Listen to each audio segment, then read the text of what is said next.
Vamos lá falar sobre o engurgitamento e a obstrução dos ductos mamários, tá? Começando pelo engurgitamento, um problema também muito frequente, e aqui a gente tem que começar diferenciando o engurgitamento fisiológico e o engurgitamento patológico, né? O fisiológico, praticamente todas as mulheres vão passar. O que é esse engurgitamento?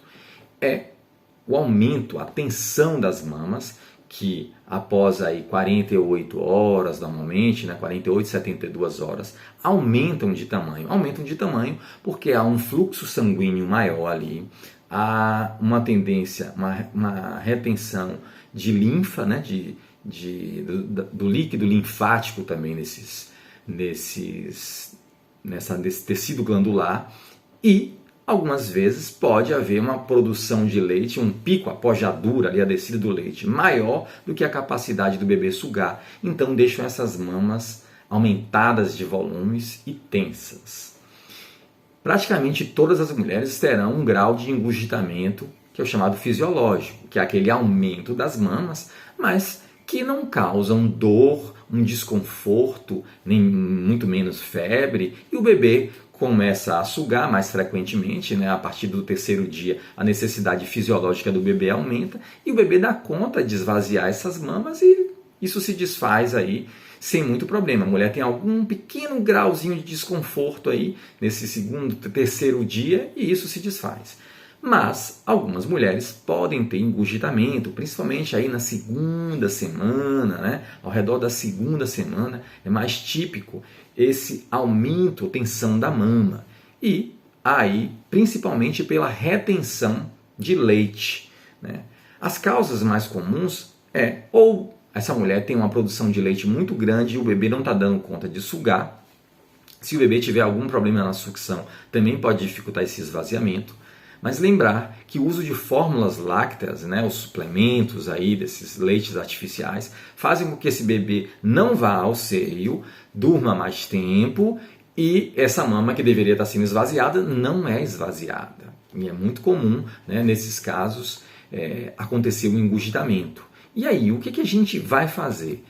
Prevenir. Já falei lá no primeiro vídeo do módulo as medidas gerais, aumentar a livre demanda, variar posições, garantir uma boa técnica correta, boa pega, evitar esse uso de suplementos, mas tudo bem, aconteceu. Se aconteceu o engurgitamento, a gente vai fazer o seguinte, eu estou considerando o engurgitamento patológico aquele que traz dor, então a gente vai precisar garantir o esvaziamento, o princípio básico, esvaziar essas mamas. Se o bebê sozinho não está conseguindo esvaziar, às vezes ele esvazia uma, mas a outra se torna muito tensa, e ele não consegue dar conta de sugar a outra mama, você vai fazer o esvaziamento através da ordenha. Começa esvaziando a areola, como eu citei lá, num vídeo anterior, se essa areola estiver tensa, empedrada, fazer a massagem do bico do seio, do mamilo, para torná-lo mais mole, flexível, esvaziar aqueles ductos finais, e então depois você começa a fazer a ordenha manual ou até com uma bombinha. Se você já tem uma bombinha, você pode utilizar e esvaziar essa mama. Tá? Algumas vezes esse engurgitamento causa dor, e aí uma dor, um desconforto para a mulher mesmo. Essa mulher pode chegar a ter febre com engurgitamento.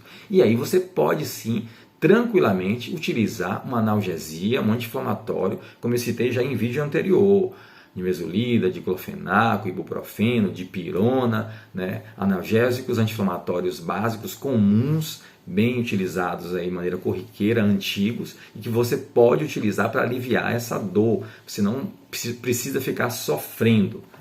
Bem, as massagens ajudam muito. Em alguns casos, essas mamas vão ficar tão aumentadas de tamanho e há uma estase de leite. Esse bebê não conseguiu sugar, o leite ficou parado, lá dentro sofre uma modificação na viscosidade, na fluidificação e tem dificuldade de sair. Então você pode fazer as massagens em movimentos circulares, de fora para dentro. Então a mama está aqui, digamos a mama aqui, você vai fazer movimento de fora para dentro, numa circunferência maior até uma circunferência menor se aproximando do mamilo.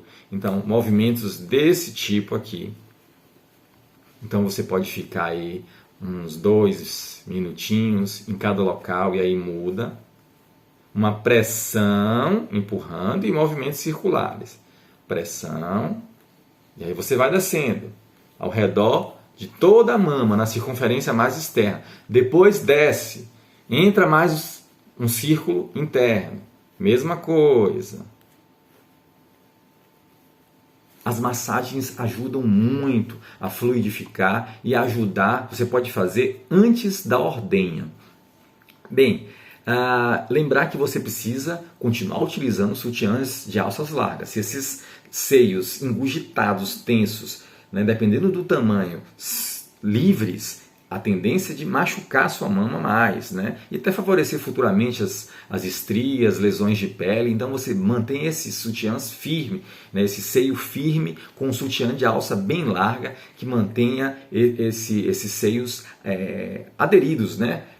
Firmes no tronco, sem balançar.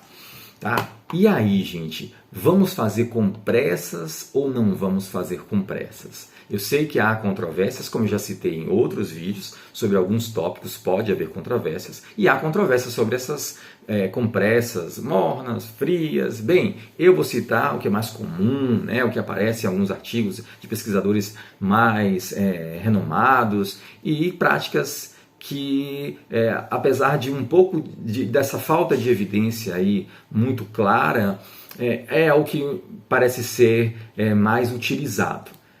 As compressas mornas você vai utilizar no momento da retirada do leite. Então, fez uma boa massagem, a sequência que poderia ser feita, né? Fez uma boa massagem, você pode até fazer a massagem e colocar logo a seguir as compressas quentes. E então você ordenha o leite. Então a compressa quente seria utilizada no momento do esvaziamento da mama, quando você quer tirar o leite. Ou o bebê vai sugar ou você vai fazer a ordenha. Nos intervalos, quando esse leite não está, você não quer colocar o bebê no seio e nem vai ordenhar, aí nos intervalos das mamadas você vai utilizar uma compressa fria. Né? Uma compressa fria, gelada, nessas mamas, que tem como objetivo diminuir esse edema e vascularização e até a dor nos intervalos. E é isso que você vai fazer de maneira geral, tá bom? Então lembrar que o princípio básico do engurgitamento é esvaziar essa mama. Se o bebê não conseguir sugar sozinho, você vai precisar fazer a ordenha manual e retirada desse leite para que ele não fique aprisionado, porque esse aprisionamento que vai piorar, né, a estase e pode chegar até uma mastite. Por fim, eu vou terminar o vídeo falando sobre um engurgitamento local, que é gerado por uma obstrução de um ducto. Pode acontecer caprichosamente que uma área da mama, às vezes um segmento, um quadrante, uma bandazinha da mama, fique endurecida e até avermelhada. E isso, normalmente, é causado por uma obstrução de um ducto, de um canalzinho que drena, que sairia leite daquele local. Então você vai fazer, basicamente, a mesma coisa que você fez para o engurgitamento, só que naquela área. Então, as massagens naquela área ali, né, a compressa quente antes da retirada da ordenha, naquela área, e você pode utilizar a retirada. É possível visualizar, às vezes, no mamilo, um pontinho esbranquiçado, que é um ducto obstruído. E aí você pode colocar ali uma compressa morna naquele local ali do ducto obstruído e tentar até retirar, ordenhar esse mamilo para retirar esse leite estagnado e ressecado que obstruiu esse ducto. Mas normalmente as medidas de engurgitamento que eu citei, né, de uma maneira mais local, vão resolver essa obstrução do ducto, que é então mais localizado, é um engurgitamento localizado, porque houve uma obstrução, um segmento, só numa parte, uma pequena parte da mama. Beleza? Vamos em frente então para o nosso curso.